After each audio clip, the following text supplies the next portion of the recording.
Chennai shopping మాల్లో ఉగాది వేడుకలు. మీ పండుగ షాపింగ్ చెన్నై షాపింగ్ మాల్లో చేయండి. అందమైన వస్త్రాలతో పాటు విలువైన బహుమతులు పొందండి.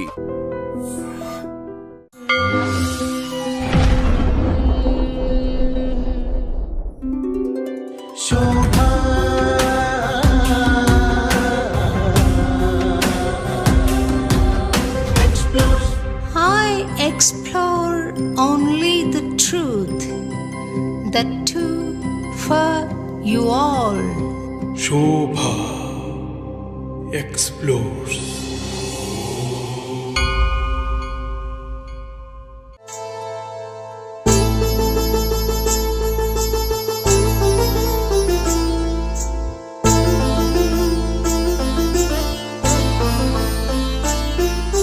కలిగే నీదే నాకు కైవల్యం. అమ్మా, మీ పాద పద్మాలకు భక్తిపూర్వక నమస్కృతులు. నారాయణ నారాయణ అమ్మవారి ఆశీస్సులు. తొలుతనెవ్వరి మనోహరమైన మీ రూపం దర్శించిన ఒక పారవశ్యంలో మాటలు సరిగా వస్తాయో లేదో అన్న ఒక ఆలోచన ఉంది తల్లి. మీకు మంత్ర మహేశ్వరి అన్న పేరుంది తల్లి. అసలు మంత్రం అంటే ఏమిటి అని మీ అభిప్రాయంలో చెప్తారా తల్లి? తప్పకుండా. మననాత్ త్రాయతే ఇది మంత్రః. దేవతను మనిషిని కలిపేటువంటి ఒక వారధి మంత్రం. మీరెప్పుడైనా అమ్మవారి దర్శనం సాకారంలో చూసారా? చూశాను. అయితే ఒకరోజు కాళీదేవి ఉన్నది. అమ్మవారు అలా కళ్ళు తెరుస్తూ ఉండటం అనేటువంటిది అందరూ చూశారు. మీరు ఏ సంవత్సరంలో ఈ సన్యాసాశ్రమానికి వచ్చారమ్మా? నేను 2000 పరిపూర్ణమైనటువంటి సన్యాస దీక్షను అనుగ్రహించారు. మీరు ఎంబీబీఎస్ చేశారు కదా? అవును అవును అవును. ఇంత అందమైన త్రిమూర్తి ఎంబీబీఎస్ చేస్తున్నప్పుడు ఆకతాయిలతోటి కొన్ని కామెంట్స్ వచ్చి ఉంటాయి తప్పకుండా. నేను గుర్తించుకోలేదు అనే సమాధానం మీ దగ్గర నుండి నేను అది ఇవ్వను. నన్ను క్షమించండి ఈ మాట అడుగుతున్నందుకు. నేను ఒకసారి శ్రీశక్తి పీఠం వచ్చాను తల్లి. అప్పుడు నాకు ఒక గజ్జెల చప్పుడు వినపడింది తల్లి. అవును. దాని రహస్యం ఏమైనా చెప్పగలుగుతారా తల్లి ఒకసారి? దేవత ఎక్కడైతే తిరుగుతూ ఉంటుందో ఆ తిరుగుతున్నటువంటి ఆ దేవతా సంచారం. మీకు ఈ ఆధ్యాత్మిక స్థితి ఎలా, ఈ ట్రాన్స్ఫర్మేషన్ ఎట్లా వచ్చింది అని తెలుసుకోవచ్చా తల్లి? పూర్వాశ్రమంలో స్వామివారితో ఉన్నటువంటి బంధుత్వం. పూర్వాశ్రమంలో వారు డాక్టర్ ప్రసాదరాయ కులపతి గారుగా ఉన్నప్పుడు నుంచి కూడాను హోమకుండంలో నుండి ఒక వస్తువు ఎగిరిపడి నా చేతుల్లో పడింది. నేను మీకు శరణాగతి అంటాను తల్లి. నాకు అమ్మవారి దర్శనం చేయించండి. తప్పకుండా తప్పకుండా. అమ్మవారు ఆమె ఎప్పుడు దర్శనం ఇవ్వాలని ఆమె అనుకుంటుందో అప్పుడు ఖచ్చితంగా దర్శనం ఇస్తుంది.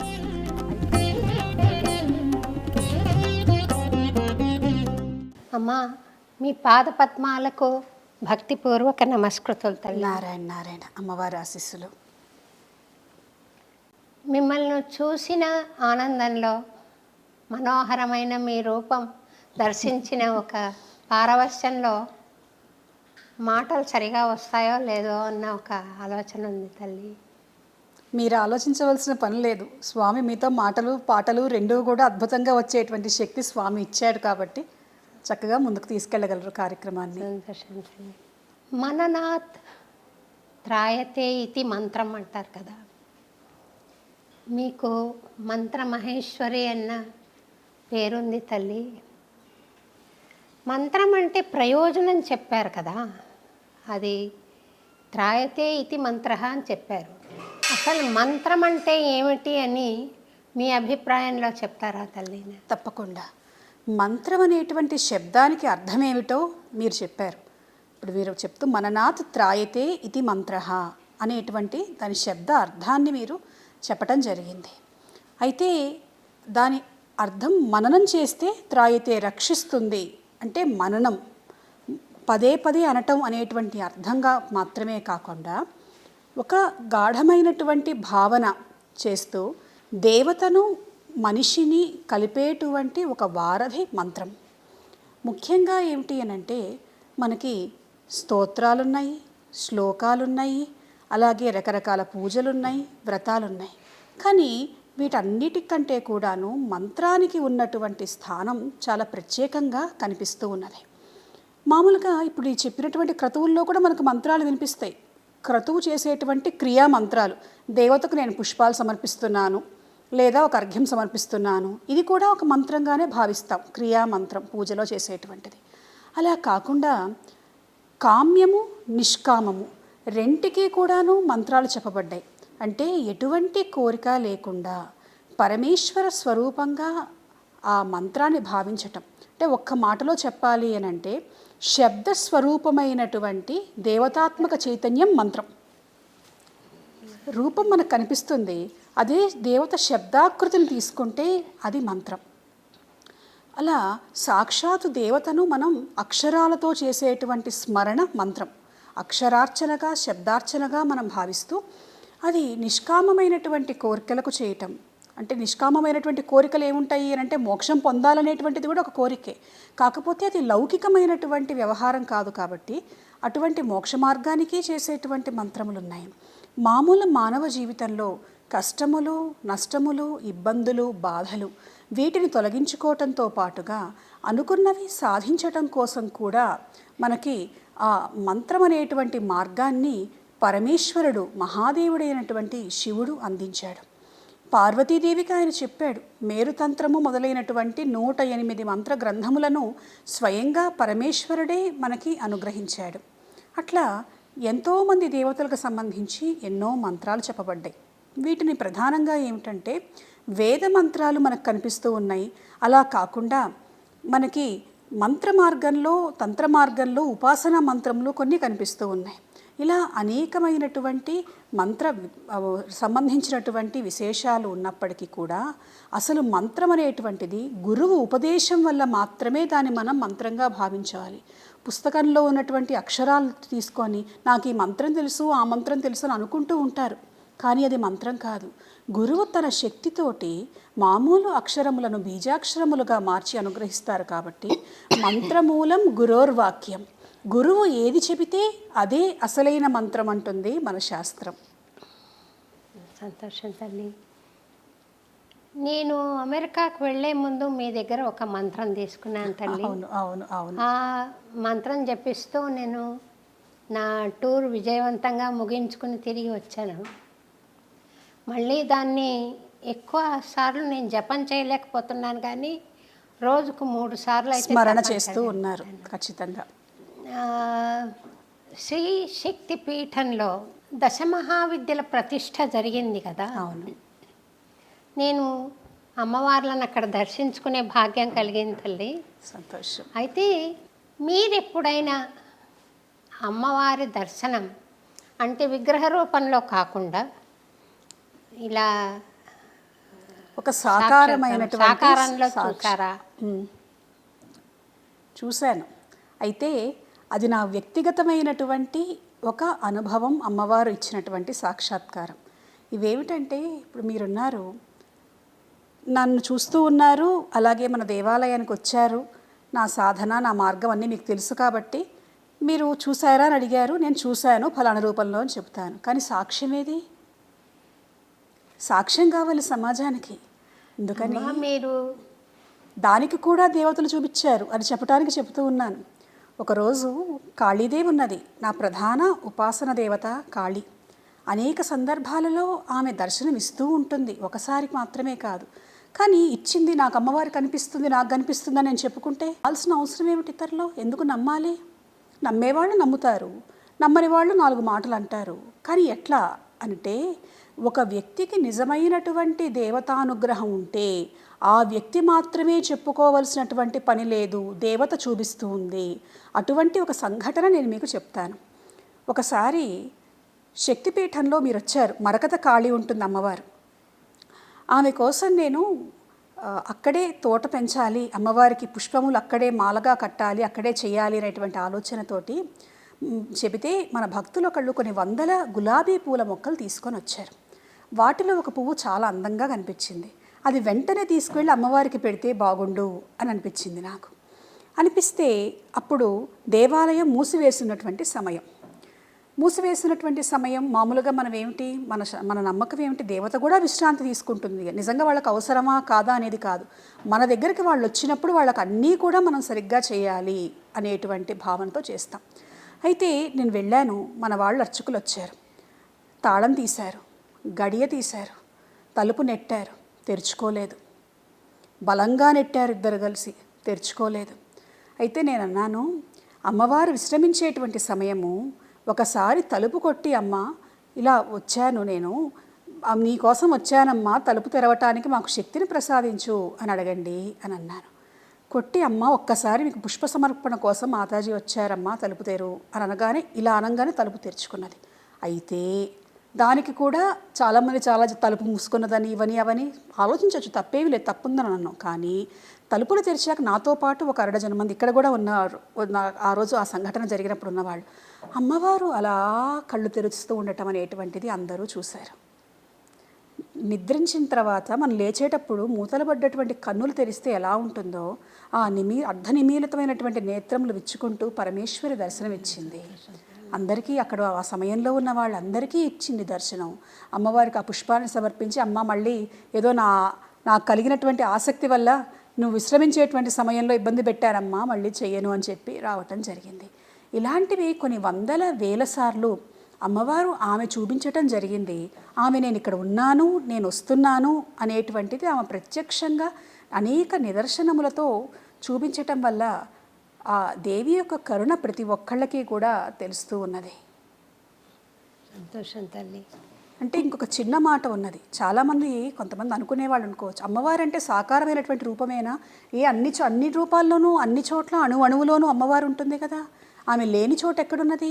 కానీ సాక్షాత్కారం అంటే రూపంతోనే ఎందుకు సాక్షాత్కారం పొందామని అనుకోవాలి, దాన్నే సాక్షాత్కారం అని ఎందుకు అనుకోవాలి అనంటే, మన ఋషులు చూపించినటువంటి మార్గం. వాళ్ళు దేవతా సాక్షాత్కారం కోసం తపస్సు చేశారు. ఎటువంటి తపస్సు, దేనికోసం తపస్సు?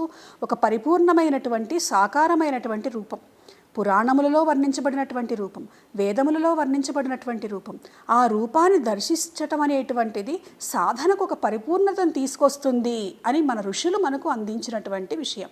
కాళిదాస మహాకవి ఉన్నాడు, కాళీదేవి కనిపించింది, ఆమెను మాతంగిగా ఆయన స్తుతించాడు. ఏమీ అంతటి మహాజ్ఞాని చెట్టులోనూ పుట్టలోనూ నీటిలోనూ అమ్మను దర్శించలేడా అని అంటే దర్శించగలడు. కానీ మన ఋషులు, దేవతలు మన ఋషులకు అందించినటువంటి మార్గంలో సాకారమైనటువంటి ఆ దేవతా తత్వాన్ని, రూపాన్ని గనక దర్శనం చేసుకోగలిగితే అది ఒక పరిపూర్ణతను తీసుకొస్తుంది ఆ వ్యక్తి సాధనకు అని మన దేవతలు, ఋషులు మనకు అందించినటువంటి మార్గం అది. రామకృష్ణ పరమహంస కూడా కాళికాదేవితో మాట్లాడేవారని, ఏదైనా ప్రశ్న ఆయనను అడిగితే అమ్మని అడిగి చెప్తాను అని ఆమెను దర్శించి ఆమెను అడిగి చెప్పేవారని అవును వింటానమ్మా. అవును. రెండోది, రామకృష్ణ పరమహంస స్వామి అర్చించిన అమ్మవారి విగ్రహం స్వామివారి వద్దకు వచ్చింది అన్న విషయం నేను తెలుసుకున్నాను. అది మీరు చూసారా తల్లి? స్వామివారు చెప్తారు దానికి, మీకు ఈసారి సావధానంగా కుదిరినప్పుడు. అయితే స్వామివారు వారి దగ్గర ఉన్నటువంటి వచ్చినటువంటి కాళీ విగ్రహాన్ని రామకృష్ణ పరమహంస కూడా వచ్చి అంటే శరీరాన్ని విడిచిపెట్టిన తర్వాత సూక్ష్మ రూపంలో వచ్చి అర్చించినట్లుగా స్వామివారు దర్శించి ఆ అనుభూతిని, ఆ దర్శనాన్ని వారు మనకి అందించడం జరిగింది. మీరు ఆ విగ్రహాన్ని చూసాం, అందరం చూసాము. గుంటూరులో అక్కడ కాళీపీఠంలో ప్రతిష్ఠించారు స్వామివారు, అక్కడ చూడటం అనేటువంటిది జరిగింది. ఎక్కడుంది స్వామి? గుంటూరులో ఉన్నది. గుంటూరులో అమ్మవారు వచ్చినటువంటి కాళీ రూపము. మీ పూర్వాశ్రమ సంబంధంగా ప్రశ్నలు అడగవచ్చు? తప్పకుండా అడగండి. మీరు ఏ సంవత్సరంలో ఈ సన్యాసాశ్రమానికి వచ్చారమ్మా? నేను 2012వ సంవత్సరంలో స్వామివారు మొట్టమొదటిసారిగా ఈ సాధనా మార్గంలో నా ఆశ్రమాన్ని మలుచుకున్నటువంటి సమయంలో మొట్టమొదటగా యోగిని దీక్ష ద్వారా అనుగ్రహించారు. 2017లో పరిపూర్ణమైనటువంటి సన్యాస దీక్షను అనుగ్రహించారు. అంటే చాలా పరీక్షలు చేసి అన్నిట్లోనూ నేను ఉత్తీర్ణురాలయ్యాను అనే వారు భావించి అన్నీ చూసిన తర్వాతే ఆ దీక్షనివ్వటం అనేటువంటిది జరిగింది. మీరు ఎంబీబీఎస్ చేశారు కదా. అవును అవును అవును. ఇంత అందమైన స్త్రీమూర్తి ఎంబీబీఎస్ చేస్తున్నప్పుడు ఆకతాయిలతోటి కొన్ని కామెంట్స్ వచ్చి ఉంటాయి. తప్పకుండా నన్ను క్షమించండి ఈ మాట అడుగుతున్నందుకు. ఎందుకు అడుగుతున్నానంటే, ఇటువంటి సమస్యను ఎదుర్కొనే యువతులు ఈ మాట విని, యువకులు కూడా విని ప్రేరణ పొంది ఎలా దాన్ని హ్యాండిల్ చేయాలి అనే ఉద్దేశం వాళ్ళకు కూడా కలుగుతుంది అని నేను అనుకుంటున్నాను. నేను గుర్తించుకోలేదు అనే సమాధానం మీ దగ్గర నుండి నేను అది ఇవ్వను. అటువంటి సమాధానం నేను అసలు ఇవ్వను. అది ప్రశ్నకు సమాధానం దాటివేసినట్టు అవుతుంది. అందులో మీరు అన్నారు ఒక మాట, యువతీ యువకులకి ఎలా దాన్ని మనం డీల్ చేసుకోవాలో కూడా చెప్పాలి అనేటువంటిది. ఒకటి, ఎప్పుడూ కూడాను నేను ఒక సిద్ధాంతాన్ని నమ్ముతాను. రోడ్డు మీద ఒక యాక్సిడెంట్ జరుగుతుంది అనంటే మనం సరిగ్గానే వెళ్తున్నాం, కానీ అవతల వాళ్ళు కూడా సరిగ్గా రావాలి. ఒక్కోసారి ఇద్దరి చేతుల్లోనూ ఉండవు. Accidents they happen. అలానే ఇలాంటి కొన్ని సంఘటనలు ఈ కారణం వల్ల జరుగుతుంది, ఆ కారణం వల్ల జరుగుతుంది అని విశ్లేషణ మనం చేయలేం.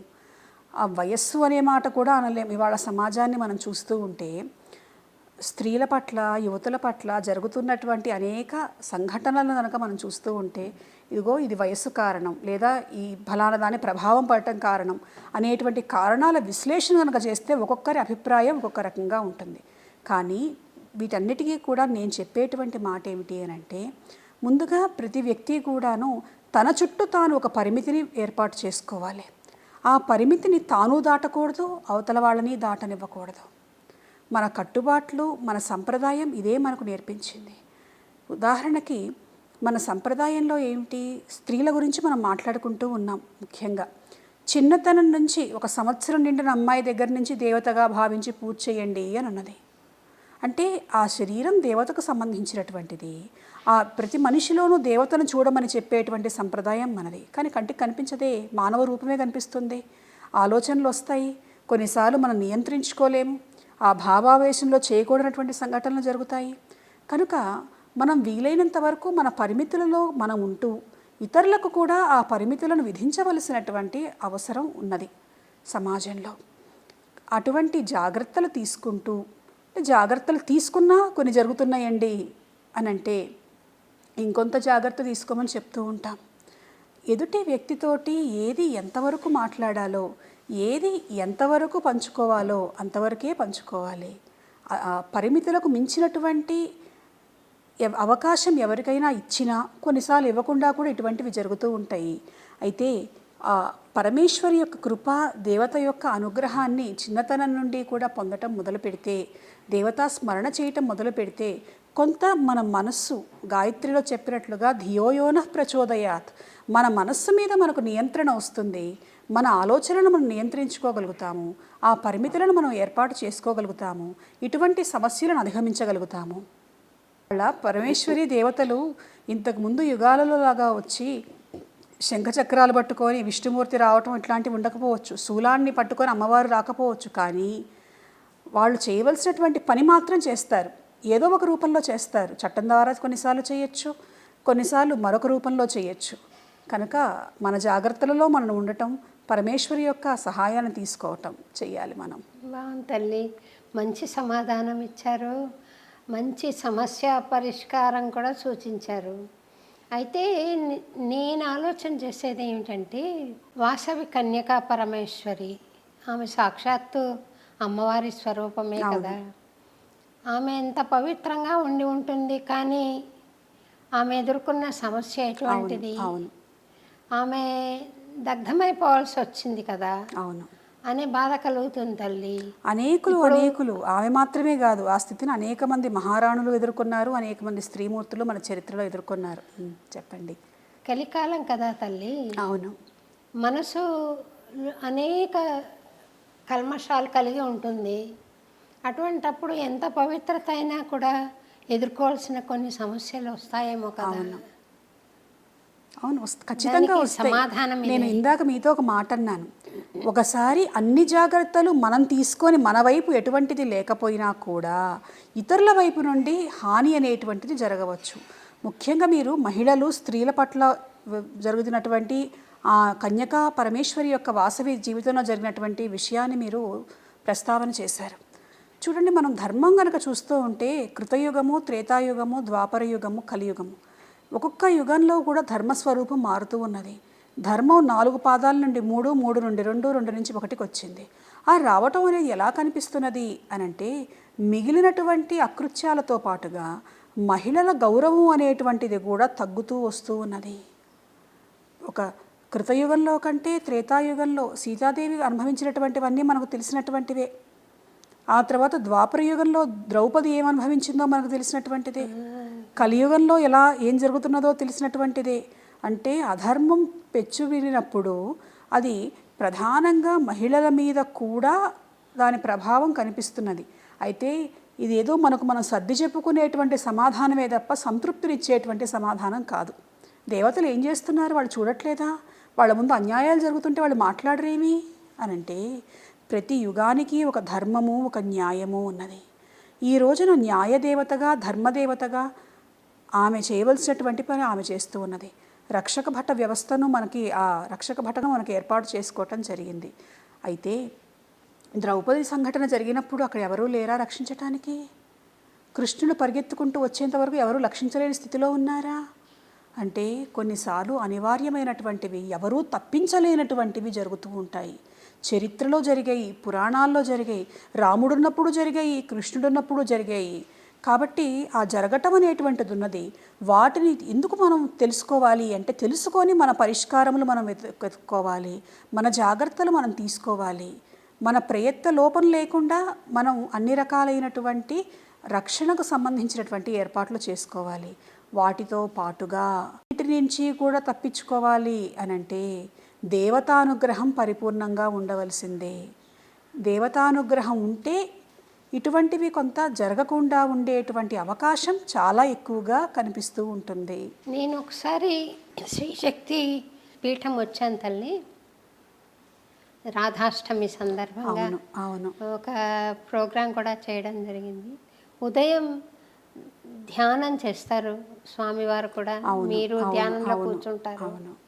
అప్పుడు నాకు ఒక గజ్జల చప్పుడు వినపడింది తల్లి. అవును, నేను మన శ్రీకాంత్ తోటి కూడా చెప్పాను, ఇట్లా వినపడుతుంది అని. రమణని పిలిచి అడిగాను, నీకు కూడా వినపడుతుందా అంటే, నేను వచ్చిన దగ్గర నుండి వినపడుతూనే ఉందమ్మా అన్నాడు వాడు. దాని రహస్యం ఏమైనా చెప్పగలుగుతారా తల్లి ఒకసారి? దేవత ఎక్కడైతే తిరుగుతూ ఉంటుందో ఆ తిరుగుతున్నటువంటి ఆ దేవతా సంచారం తాను అక్కడ ఉన్నాను అని ఇతరులకు తెలియజేయాలి, తన దగ్గరకు వచ్చినటువంటి భక్తులకు చెప్పాలి అని అనుకున్నప్పుడు ఇటువంటి సంఘటనలు జరుగుతూ ఉంటాయి. అందరికీ వినిపిస్తుందా అంటే, ఎవరికి వినిపించాలని ఆమె అనుకుంటుందో రాధాదేవి, ఆమె వాళ్లకు మాత్రమే వినిపించేటట్లుగా చేస్తుంది.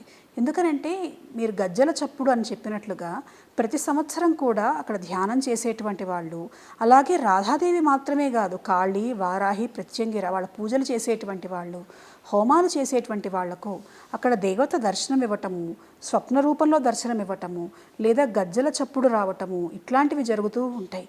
అంటే దేవత తాను అక్కడ ఉన్నాను, నేను అనుగ్రహిస్తున్నాను మిమ్మల్ని ఇక్కడ వచ్చినందుకు అని ఆ భక్తుల మనస్సుకు సంతృప్తి కలిగించేటువంటి సూచన. ఎందుకంటే దేవతలు కనిపిస్తారా, మాట్లాడతారా అంటే యుగధర్మం ప్రకారం కొంత అసాధ్యం. అంత తపస్సు చేయగలిగితే, వాళ్ళని మెప్పించేంత తపస్సు చేయగలిగితే కనిపిస్తారు, మాట్లాడతారు. కానీ ఆ స్థితి రాకుండా మనం చేస్తున్న పూజలు ఏమైపోతున్నాయి అనేటువంటి ఆ అభద్రతా భావన కలగకుండా అప్పుడప్పుడు ఇటువంటి సూచనలు వాళ్ళు ఇస్తూ ఉంటారు. అయితే మీరంటే కొంచెం ఎక్కువ ఇష్టం కాబట్టి దేవతలకి కొంచెం తొందరగా మీకు అనుభూతిని అక్కడ వాళ్ళు అందించారు. సంతోషం తల్లి, మీ మనసులో నాకు స్థానం ఉంటే అమ్మవారి అనుగ్రహం ఉన్నట్టే తల్లి. ఆమె మనసులో ఉన్నది నా మనసులో తప్పకుండా ఎప్పుడూ ఉంటుంది. సంతోషం తల్లి. తర్వాత మీకు ఈ ఆధ్యాత్మిక స్థితి ఎలా, ఈ ట్రాన్స్ఫర్మేషన్ ఎట్లా వచ్చింది అని తెలుసుకోవచ్చా తల్లి? మొదటి నుంచి ఉన్న విషయమేనా, లేకపోతే మీరు హఠాత్తుగా జరిగిన పరిణామమా ఇది? అంటే పూర్వాశ్రమంలో స్వామివారితో ఉన్నటువంటి బంధుత్వం, పూర్వాశ్రమంలో వారు డాక్టర్ ప్రసాదరాయ కులపతి గారుగా ఉన్నప్పుడు నుంచి కూడాను కుటుంబపరమైనటువంటి బంధుత్వం ఉండటము, స్వామివారు అప్పటి నుంచే వారి దర్శనానికి వెళ్ళటం కావచ్చు, తర్వాత వారు సన్యసించి కుర్తాళ పీఠాధిపతులైన తర్వాత కావచ్చు, చిన్నతనం నుండే వారి దగ్గర వారి దర్శనం పొందటము. అలాగే వారు నా 16వ ఏట నాకు మొట్టమొదటిసారి మంత్రోపదేశం చేశారు, కాళీ మంత్రోపదేశం. ఆ చేయటంతో అనేకమైనటువంటి అనుభూతులు రావటం, ఆ సాధన అనేటువంటిది కొనసాగించటం జరిగింది. నేను మెడిసిన్ చేస్తూ ఉన్నా కూడాను అటు ప్యారలల్గా చదువు ఇటు సాధన రెండూ కూడా చేయటం జరిగింది. ఆ మెడిసిన్ అయిపోయిన తర్వాత ఒకనాడు శ్రావణ పూర్ణిమ నాటి రాత్రి జరిగినటువంటి భైరవ దర్శనం సాక్షాత్కారం మరింతగా నా జీవితాన్ని ప్రభావితం చేసి పూర్తిగా నా జీవన గమనాన్ని మార్చివేసి ఈ వైరాగ్య భావనలు నింపి జీవితాన్ని ఇటువైపుకు తీసుకురావటం జరిగింది. అయితే ఒక 24 ఏళ్ళ అమ్మాయి నాకు దేవుడు కనిపించాడు అందుకని నేను సన్యాసం తీసుకుంటున్నాను అంటే నమ్మే సమాజం కాదు. ఎందుకు నమ్మాలి అని అనుకోవచ్చు. సమాజంలో ఎట్లా ఉంటుంది అని అంటే, నమ్మితే ఆ దేవత మీద మరింత భక్తి కలుగుతుంది, నమ్మకపోతే మనిషిని నిందిస్తుంది. నమ్మించవలసినటువంటి అవసరం ఉన్నదా అని అంటే నాకు ఆ స్థితిలో అప్పుడున్నటువంటి పరిస్థితిలో అనిపించింది. నేను వెళ్ళి మా గురువుగారు స్వామివారిని అడిగాను, స్వామివారు కొంతమంది నమ్ముతున్నారండి, కొంతమంది నమ్మినట్టుగా ఉంటున్నారండి, మరికొంతమంది మనసులో రకరకాలుగా అనుకుంటున్నారండి, ఎట్లాగా అని అంటే వారు మాట అన్నారు, నీకు సాక్షాత్కరించింది దర్శనమిచ్చింది మంత్రం చెప్పింది భైరవుడు, నువ్వు వెళ్ళి భైరవుణ్ణే అడుగు అని అన్నారు. అంటే ఆ కాలభైరవుణ్ణి ప్రార్థించడం జరిగింది. పూర్ణిమ తర్వాత అమావాస్య వచ్చింది 15 రోజులకి.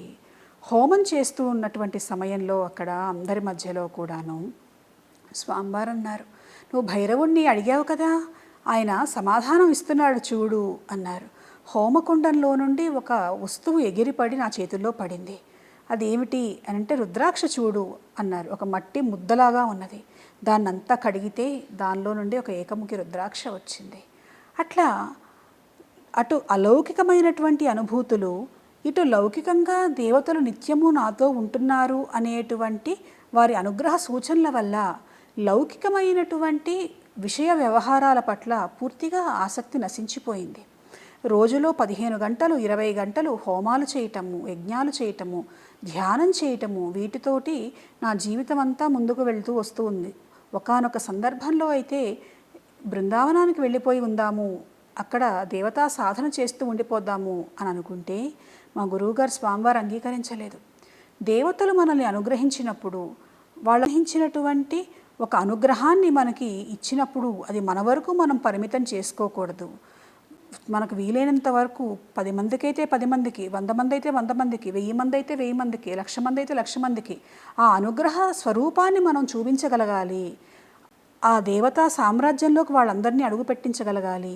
దేవతల పని మనం చెయ్యాలి అని చెప్పటం వల్ల ఆ ఆలోచన విరమించుకోవటం, ఇక్కడ శ్రీశక్తిపీఠ బాధ్యతలు స్వీకరించటం అనేటువంటిది జరిగింది. నేను మీకు శరణాగతి అంటాను తల్లి, నాకు అమ్మవారి దర్శనం చేయించండి. తప్పకుండా అమ్మవారు ఆమె ఎప్పుడు దర్శనం ఇవ్వాలని ఆమె అనుకుంటుందో అప్పుడు ఖచ్చితంగా దర్శనం ఇస్తుంది. అయితే ఇప్పుడు మీరు ఒక మాట అన్నారు చూడండి, రాధాష్టమి రోజు వచ్చినప్పుడు ఆమె గజ్జల చప్పుడు వినిపించింది అని. అది మీరు కోరుకుంటే ఆమె ఇవ్వలేదు, ఆమె ఇవ్వదలుచుకుంది, ఇచ్చింది. అట్లాగే అమ్మవారిని అడగండి, అడిగితే ఆమె ఖచ్చితంగా దర్శనం ఇస్తుంది, ఇవ్వకుండా ఉండదు. అమ్మ కదా, పిలిచిన వెంటనే పరిగెత్తుకుంటూ వస్తుంది. ఏ రూపంలో వస్తుందనేది నిర్ణయం ఆమెకు వదిలేద్దాము. నా బ్రతుకంతా స్వామివారిని పాడాను తల్లి, ఇంకోటి తెలియదు. అవును, కానీ స్వామి భగవాన్ మానుష రూపేణ అనే అనుభూతిని ఇచ్చారు తప్ప ఒక శూన్యస్థితి కలుగుతుంది పాడుతున్నప్పుడు, అది తప్ప నేను ఫ్లెష్ అండ్ బ్లడ్లో చూడలేకపోయాను స్వామిని ఇంతవరకు. మీరు ఏ స్థితి అయితే పొందారో, మీరు అన్నటువంటి మాట ఆ రకంగా చూసినటువంటి వాళ్ళు కూడా ఆ స్థితి పొందలేరు. మీరు మీ కీర్తనల ద్వారా ఒక పరిపూర్ణమైనటువంటి మనస్థితిని, అక్కడ ఏమీ లేనటువంటి స్థితి, నిజంగా స్వామి ఆయన ఒక ఆకృతి మన కోసం ధరించాడు. నిరాకారమైనటువంటి నిశ్శబ్దమైనటువంటి స్థితిలో పరమేశ్వరుడు ఎలా ఉండటానికి ఇష్టపడతాడో ఆ స్థితిని, ఆ భావనను మీకు అందించాడు. అయితే మీరు సాకారమైనటువంటి రూపంలో దర్శనం కలిగితే బాగుండు అని అనుకుంటున్నారు కాబట్టి స్వామికి నివేదిద్దాం. కలియుగ ప్రత్యక్ష దైవం వెంకటేశ్వరుడు. మీతో ఇన్ని జయించుకున్నటువంటి ఆయన తప్పకుండా ఆయన అనుకుంటే అది కూడా ఇస్తాడు. ఆయనను బాలాజీ అంటారు కదా, మా అవును అమ్మవారి అవును అవును స్వరూపమే అవును. ఆయన. బాలా త్రిపుర సుందరి స్వరూపంగా చెప్పారు బాలాజీ అని. మీకు కలిగిన అనుభూతి ఏంటి తల్లి స్వామిని చూసినప్పుడు? స్వామిని చూసినప్పుడు ఎవరికైనా ఒకటే అనుభూతి కలుగుతుంది, మిగిలిన ప్రపంచం ఏది గుర్తుకురాదు. స్వామి మనము అంతే. ఆ దివ్య మంగళ స్వరూపుడైనటువంటి వెంకటేశ్వరుడు కలియుగ ప్రత్యక్ష దైవం. ఆయన నారాయణుడు. ఆయన యొక్క స్త్రీ స్వరూపమైనటువంటి నారాయణి కాళీ నా ఉపాసనా దేవత కనుక ఇద్దరికీ కూడా నేను అభేదం భావిస్తూ ఉంటాం. అప్పుడప్పుడు మేము అమ్మవారికి కాళీదేవికి కృష్ణ అలంకారం కూడా చేస్తూ ఉంటాం, కృష్ణ కాళిగా. కృష్ణుడి యొక్క జీవిత కథలలో బృందావనంలో కృష్ణుడు కాళీ రూపాన్ని ధరించినటువంటి సంఘటనలు మనకు కనిపిస్తూ ఉన్నాయి. అట్లా ఇద్దరూ ఒకటే అనేటువంటి భావనతో మనం ఆరాధన చేయటం అనేటువంటిది ఉన్నది. స్వామి రాసిన పాటల్లో కూడా ఆ అనుబంధం కనపడుతుందమ్మా.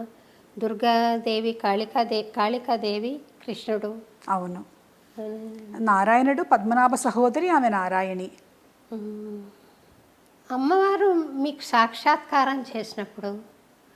సాక్షాత్కారం అయినప్పుడు ఈ లోకం ఇంత అశాంతితో కూడుకోకుండా కొంత ప్లెజెంట్గా ఉండడానికి మీరు ఆమె అనుగ్రహం కోరుతూ ఉంటారని నేను ఎప్పుడు నేను ఏ కార్యక్రమం చేసినా, ఏ పూజ చేసినా అభిషేకం, లోకశాంతి, లోక కళ్యాణం.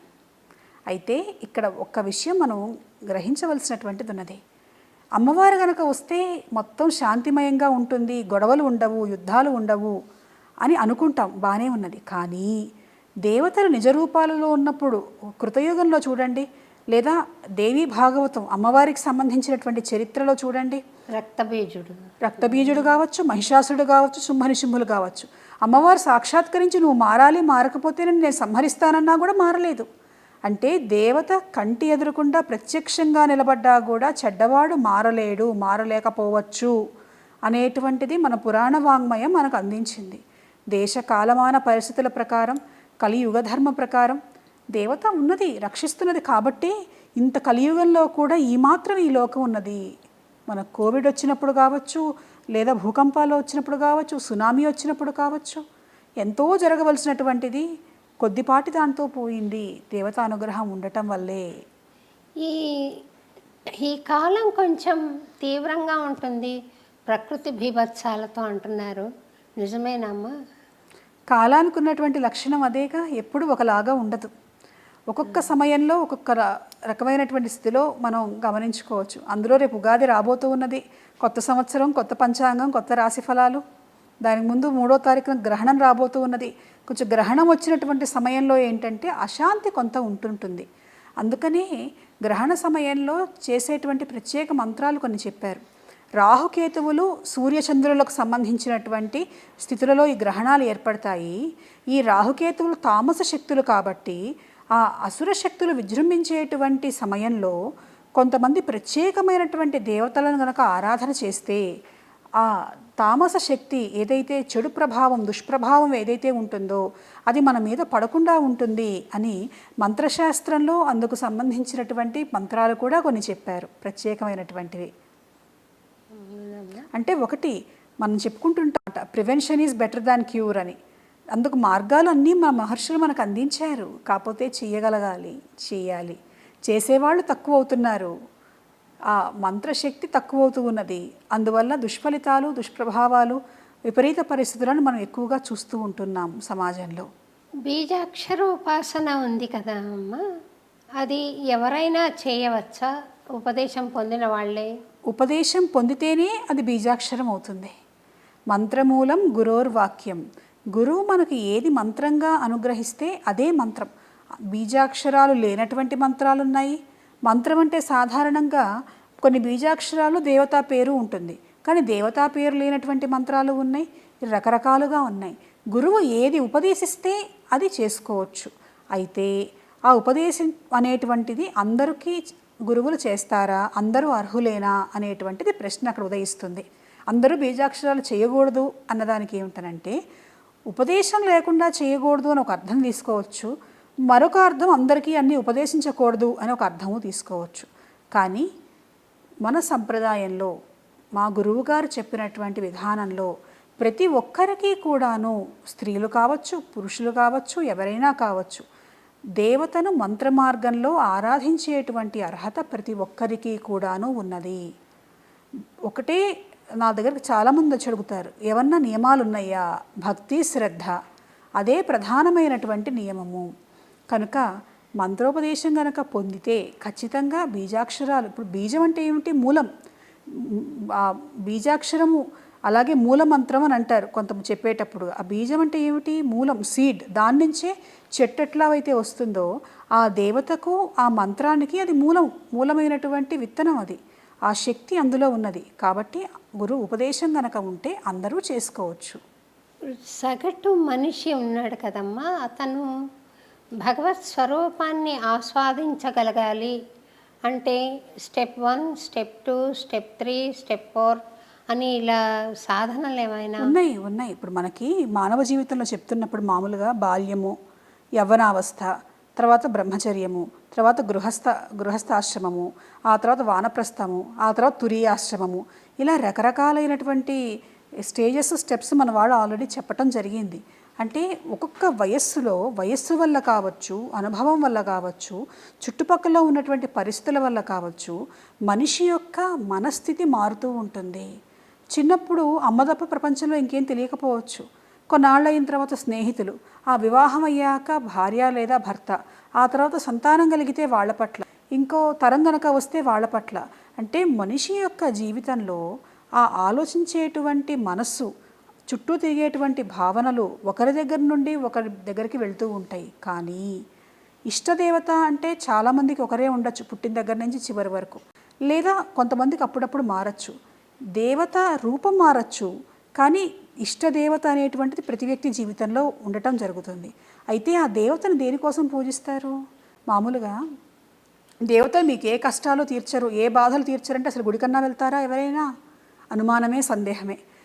దేవతలను ఏంటంటే ఎప్పుడైతే మన కష్టాలు, మన బాధలు తీరుస్తారో ఒక నమ్మకం ఏర్పడుతుంది. అంటే దేవతా శక్తి మనల్ని రక్షిస్తున్నది, మనం అడిగింది చేస్తున్నది, మనం అడిగినటువంటి పనులు దేవతలు చేస్తున్నారు అని అంటే మనం చేసేవి కూడా వాళ్ళు చూస్తూ ఉన్నారు. కాబట్టి ధర్మబద్ధంగా వారికి ఇష్టం వచ్చినట్లుగా మనం నడవాలి అనేటువంటి ఆలోచన మనుషుల్లో పెంపొందుతుంది.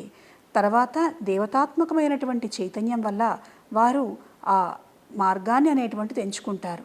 అయితే మీరు చెప్పినట్లుగా వైరాగ్యం అందరికీ కలగకపోవచ్చు. కొంతమందికి కొన్ని సంఘటనల వల్ల, కొన్ని బాధల వల్ల తాత్కాలికంగా కలగచ్చు. ప్రసూతి వైరాగ్యం, శ్మశాన వైరాగ్యం ఇట్లాంటి మాటలు కూడా మనం వింటూ ఉంటాం. అయితే నిలబడటం కొంత కష్టం. కానీ దేవతను స్మరించటం, అది కష్టం తొలగటం కోసమైనా కావచ్చు, ఇష్టమైనది కావాలైనా కావచ్చు, దేవతను స్మరించటం మాత్రం చేస్తే చాలు. ఈ యుగంలో అది చేసిన దేవత అనుగ్రహం పరిపూర్ణంగా లభిస్తుంది. కృష్ణతత్వాన్ని స్వామి అర్థం చేసుకున్నట్టుగా ఇంకెవరైనా చేసుకున్నారా అనిపించే విధంగా రాశారు పాటలు స్వామి. మీరు బృందావనం వెళ్ళడం జరిగిందా తల్లి? అనేక సార్లు వెళ్ళినప్పుడు ఎప్పుడూ కూడా తిరిగి రావాలి అని అనిపించదు. అదొక ప్రేమమయమైనటువంటి, ఒక సొంత ఇల్లు అనేటువంటి భావన కలిగించేటువంటి గొప్ప ధామము బృందావన ధామము. బృందావనం అక్కడ బృందావనానికి కనుక వెళ్తే ప్రేమ యొక్క శక్తి ఎలా ఉంటుందో, అసలైనటువంటి ప్రేమతత్వం ఎలా ఉంటుందో ప్రతి ఒక్కరూ కూడా అనుభూతి చెందవచ్చు. అక్కడ నిరంతరం మనకి రాధానామం వినిపిస్తూ ఉంటుంది. పలకరించుకోవాలన్నా రాధే రాధే అని పలకరించుకుంటారు అక్కడ వాళ్ళు. మనం చిన్న చిన్న సందుల్లో వెళ్తూ ఉంటే ఆటోల వాళ్ళు, రిక్షాల వాళ్ళు హార్న్ కొట్టరు, రాధే రాధే అంటారు. అంటే ప్రతిదానికి కూడాను అమ్మవారి నామస్మరణ చేయటం అనేటువంటిది అక్కడ మనం బృందావనంలో గమనించవచ్చు. కాబట్టి ఆ బృందావనంలో రాధాకృష్ణుల దర్శనం, వాళ్ళు తిరిగినటువంటి చోట్లు. అంతేకాక నేను బృందావనాన్ని విడిచిపెట్టి ఒక అడుగు కూడా వేయను అని అన్నాడు కృష్ణుడు.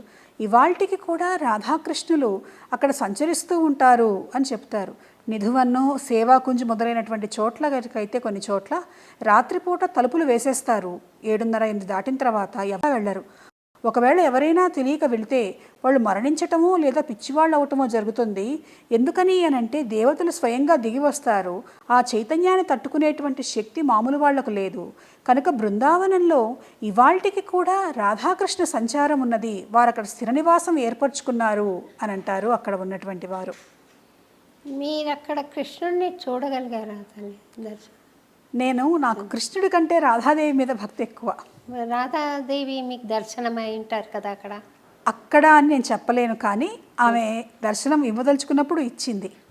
మీకు ఎలా అయితే మొట్టమొదటిగా మొన్న ఆమె అందల చప్పుడును రవళిని ఎలా అయితే వినిపించిందో అట్లనే ఆమె ఒకానొక సమయంలో దేవి దర్శనమిచ్చింది, రాధాదేవి. నేను ఒకసారి అనుకోకుండా ఆశ్రమానికి వచ్చానమ్మా.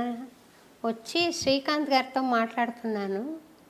మాట్లాడుతుంటే అమ్మగారు రిటైర్ అయిపోయారు ఈ రోజుకి, ఇంకా రావడానికి వీలు పడదు అని చెప్పారు. అప్పుడు రాధా గురించిన ప్రసక్తి మాట్లాడుకుంటున్నాం అనమాట. అమ్మ నీదే నా పైన ఉంటే అమ్మ ఇప్పుడు రావాలి, నేను చూడాలి, మాట్లాడాలి అనుకున్నా. నాకు ఆశ్చర్యం కలిపేట్లుగా మీరు నడిచి వచ్చారు. చెప్పారు. అవును చెప్పారు. నాకు సంతోషం అనిపించింది తల్లి. రాధాకృష్ణులు ఏంటంటే మిగిలినటువంటి దేవతలు మనం పూజలు లేదా అభిషేకాలు, మంత్రములు, స్తోత్రములు వాటిని ప్రధానంగా చేసుకొని ఆరాధన చేయటం ఉంటుంది. కానీ రాధాకృష్ణుల దగ్గరకు వచ్చేటప్పటికి మన భావన చాలా ప్రధానమైనటువంటిది. మధురమైనటువంటి భక్తి భావన, ప్రేమ భావనతో పిలిస్తే చాలా త్వరగా పరిగెత్తుకుంటూ వస్తారు వాళ్ళిద్దరూ కూడాను. రాధాదేవినైతే మహాభావస్వరూపిణి అనేటువంటి పేరుతో పిలిచారు. ఆ దేవి మన మనస్సుతోటి ఆ దేవిని ఆరాధిస్తే చాలు, మన మనస్సంతా పరమేశ్వరి ఆమె తత్వంతో నింపేస్తుంది. ఆవిడ వచ్చి కొలువై ఉంటుంది రాధాదేవి. అన్నమాచార్యుల వారు కూడా చాలా కీర్తనలు రాధాకృష్ణుల మీద రాసిన సంకీర్తనలు ఉన్నాయి. రాధా మాధవ రతి చరితమితి, అవును, ఇటువంటివి రాధ మీద రాసిన అష్టపదులు పోలిన పాటలు ఉన్నాయి. అదొక ప్రత్యేకమైనటువంటి ప్రేమ ప్రపంచం, రాధాకృష్ణ ప్రపంచం అనేటువంటిది. మామూలు సామాన్యుల భావనకు అందనటువంటిది. కామాన్ని మించినటువంటి, కామానికి చోటు లేనటువంటి ప్రేమ ఉంటుంది అని నిరూపించారు రాధాకృష్ణులు. మన్మధుడు కూడా ఓడిపోయాడు ఒకానొక సందర్భంలో. మామూలుగా రాసక్రీడ అనగానే అందరూ రకరకాల అర్థాలు తీసుకుంటూ ఉంటారు. భావనలో ఒక సంఘటన చెప్తారు. ఏమిటి అనంటే, రాసు జరగబోతూ ఉంటే దేవతలందరూ వెళ్ళి చూద్దాము పైన దివ్యలోకాల నుండి అనుకుంటే, మన్మధుడు అన్నట్ట కామం లేనటువంటి రాస మండలి ఎలా ఉంటుంది, నేను అక్కడ వాళ్ళలో ఆ కామశక్తిని ప్రవేశపెడతాను అని అంటే ఆ విషయం కృష్ణుడికి తెలిసింది. అది సాధ్యపడదు, అసాధ్యము అని అన్నాడు. కానీ మన్మధుడు పట్టు విడవకుండా వచ్చాడు అక్కడికి.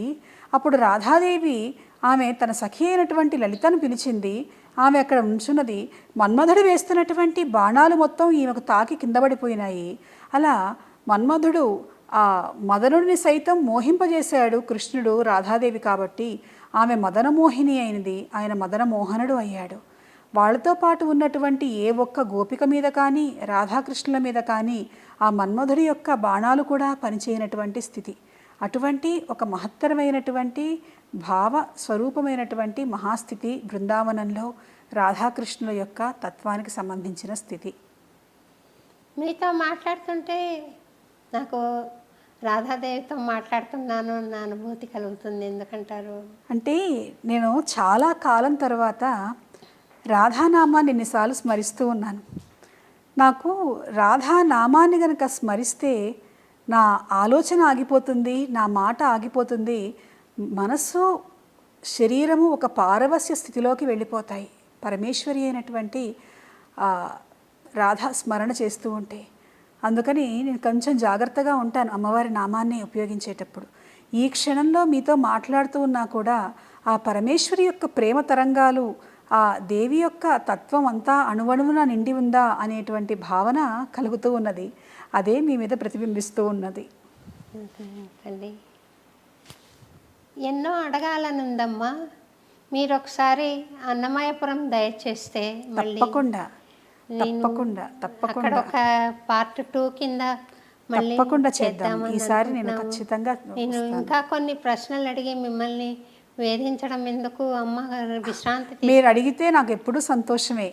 ఎందుకనంటే సమాజ హితం కోసం మీరు ఈ కార్యక్రమాన్ని చేస్తూ ఉన్నారు. స్వామికి మీ జీవితాన్ని మీరు అంకితం చేశారు. అది ప్రతి ఒక్కళ్ళకి కూడాను చాలా ఆదర్శనీయమైనటువంటి స్థితి.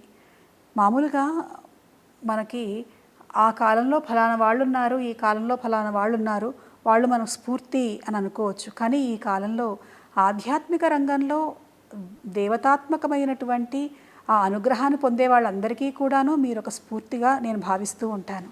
ఎందుకంటే భక్తి అంటే ఏదో కాసిన పూలు పెట్టడము, కాసిన పండ్లు పెట్టడము, కాసిన నైవేద్యం పెట్టడం కాదు.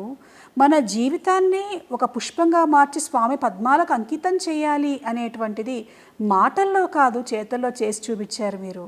చాలా అద్భుతమైనటువంటి ఆ కరుణను స్వామి మీకు అందించాడు. ఇంకా ఇంకా మీతో ఎన్నో చేయించుకుంటాడు పరమేశ్వరుడైనటువంటి నారాయణుడు, వెంకటేశ్వరుడు. ఇంకోటి తెలియదు తల్లి, నాకు అమ్మవారు వెంకటేశ్వర స్వామి పాదాలే నాకు తెలుసు.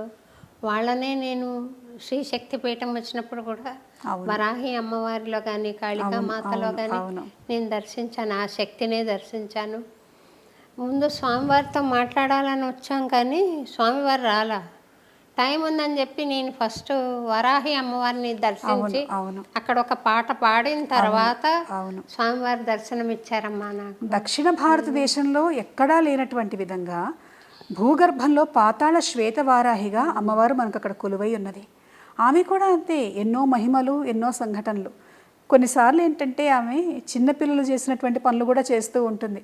రాత్రిపూట దేవాలయం మూసేసేటప్పుడు గర్భాలయానికి ఈ కిటికీలు ఇవేవి ఉండవు కనుక ఏసీ ఆన్ చేసి పెడుతూ ఉంటాం. ఒకరోజు అయిపోయింది, కొంతకాలం గడిచింది దేవాలయ నిర్మాణం అయ్యాక. ఒకరోజు పొద్దున్నే అక్కడ ఆఫీసర్ వచ్చి అమ్మ మన వాళ్ళు రాత్రి ఏసీ వేసినట్టు లేరు అన్నారు. అదేమిటి ఎలా చెప్పారు మీరు అంటే, లేదమ్మా మనం పిలిచి అడగాలి అన్నారు.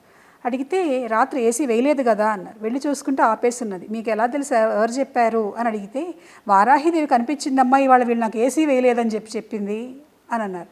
ఆమెకు ఏసీ అవసరమా అంటే, మీరు చేసేటువంటి ప్రతి సేవ నేను స్వీకరిస్తున్నాను అని చెప్పటం కోసం ఆమె చూపించినటువంటి నిదర్శనం. అమ్మవారి ప్రతిష్ట పూర్తయిన తర్వాత మర్నాడు పూజ చేయటానికి వెళ్తే తలుపులు తెరిస్తే లోపల నుంచి వచ్చినటువంటి ఆమె శక్తి వల్ల తెరిచినటువంటి వ్యక్తి ఒక 10 అడుగులు వెళ్ళి వెనకాల పడ్డాడు. అప్పుడు నేను వెళ్ళి అమ్మని అడిగానమ్మా, భయపడతారు తల్లి నీ శక్తిని చూసి, నువ్వు ఇచ్చేటువంటి అనుగ్రహం వాళ్ళకి భయపెట్టకుండా వాళ్ళ పనులు అయ్యేటి వరకు చూడమ్మా, భయపడితే కష్టం తల్లి అంటే, ఆమె ప్రసన్న రూపంలో మీరు కనుక చూస్తే సాక్షాత్ ఆమె అక్కడ కూర్చొని ఉన్నట్లుగా మనకు కనిపిస్తుంది. ఒక విగ్రహాన్ని చూసినటువంటి భావన రాదు వారాహిదేవిని చూస్తే. ఆ శ్వేతమూర్తిగా అమ్మవారు దర్శనమిస్తుంది మన శ్రీశక్తి పీఠంలో.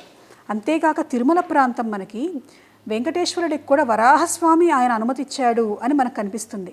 ఆ వరాహస్వామి ఆ ఆది వరాహంగా శ్వేత వరాహస్వామిగా రావటానికి కూడా కారణం వారాహిదేవి అని మనకి పురాణ వాంగ్మయంలో కనిపిస్తూ ఉన్నది.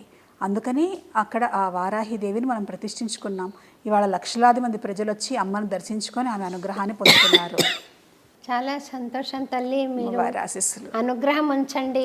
తప్పకుండా లోకాన్ని అంతటినీ మీ ప్రార్థనలో ఉంచి అది ఎప్పుడూ శాంతియుతంగా జరిపించండి తల్లి. అమ్మవారి ఆశీస్సులు.